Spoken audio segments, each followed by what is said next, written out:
Nous arrivons sur le stand de BIMO, BIMO Technologies. Alors BIMO Technologies, c'est Mélanie, la présidente de la société, qui va tout simplement nous en parler. Elle va déjà nous expliquer un petit peu qui est BIMO, si parmi vous certains ne connaîtraient pas encore BIMO. Et ben c'est le moment ou jamais. Alors Mélanie, bonjour, merci de nous accueillir sur votre stand. Est-ce que vous pouvez tout simplement déjà nous présenter la société, nous dire un petit peu qui vous êtes? BIMO Technologies, on est une entreprise française, on a fêté nos 20 ans l'année dernière et on est parti du postulat qu'il existait des solutions de sauvegarde pour les grands comptes, mais il n'y en avait pas pour les TPE-PME, je parle d'il y a 20 ans. Et l'idée de BIMO, ça a été d'apporter aux TPE-PME des solutions qui n'existaient alors que pour les grands comptes. Et du coup, pour ce faire, on a développé un réseau de distribution qui propose nos solutions de sauvegarde sur toute la France et Monaco. Il y a dans les offres BIMO un point qui est quand même assez important, c'est le fait qu'une sauvegarde c'est bien, et à un moment donné, s'il faut restaurer des données, s'il faut faire repartir une activité, tout simplement parce qu'une entreprise aurait subi une attaque, et une attaque un peu profonde où elle perdrait par exemple ses serveurs, il me semble que chez BIMO, on a tout simplement le bon produit, la bonne solution pour répondre à cette reprise d'activité. Je pense que tu vas pouvoir nous en donner un petit peu quelques mots. Alors on a la solution Business Continuity qui permet en cas de crash de serveur de redémarrer une VM à partir de la box de sauvegarde donc qui est installée sur chacun des clients, qui va permettre d'avoir un pseudo route secours en fait, le temps de redémarrer les serveurs, de relancer les VM et de restaurer le delta des données pour reprendre l'activité normalement. Donc c'est ce qui s'appelle Business Continuity. C'est un plan de continuité d'activité. Alors tout ça, ça fait quand même de plus en plus de data à sauvegarder. Ouais. Et d'ailleurs dans la gamme BIMO, il est vrai qu'on a pu noter une envolée un petit peu des capacités de stockage. Alors, j'imagine que c'est aussi une réalité par rapport à de nouveaux clients qui arriveraient chez BIMO pour protéger leur système. Aujourd'hui, la cible de BIMO, quelle est-elle? Alors, on a toujours été dans les TPE-PME, mais on se rend compte qu'on a une offre qui est adaptée aux grandes entreprises, grandes PME, pardon. On a vu des DSI qui avaient des cailloux dans leurs chaussures à faire du bricolage en mettant plusieurs solutions cumulées. Et on se rend compte qu'avec les capacités de stockage, on est capable de sortir des boîtiers à plus de 300 Tera de stockage. Et donc on répond au cahier des charges des grosses PME avec notre solution BIMO to Cloud ou BIMO to BIMO. Alors, grosse PME, c'est aussi souvent des problématiques juridiques, c'est aussi souvent des problématiques d'assurance. Ça devient de plus en plus compliqué aujourd'hui, cet univers tout simplement d'assurer les cyber-risques.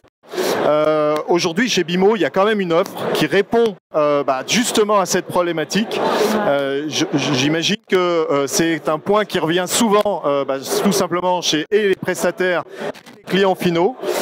Quelle est l'approche de BIMO Technologies sur ce point-là? Alors les clients, on commence tous à souscrire à différentes compagnies d'assurance et chacune d'elles a des exigences différentes. Et on a regroupé à peu près tous les cahiers des charges de toutes ces différentes assurances et on arrive sur des sauvegardes répliquées, déconnectées, immuables. Et donc on a fait un référentiel de ce que demandait chacune de ces assurances pour voir comment nous on peut y répondre. Alors notre solution phare BIMO to Cloud, elle répond en beaucoup de manières à ça.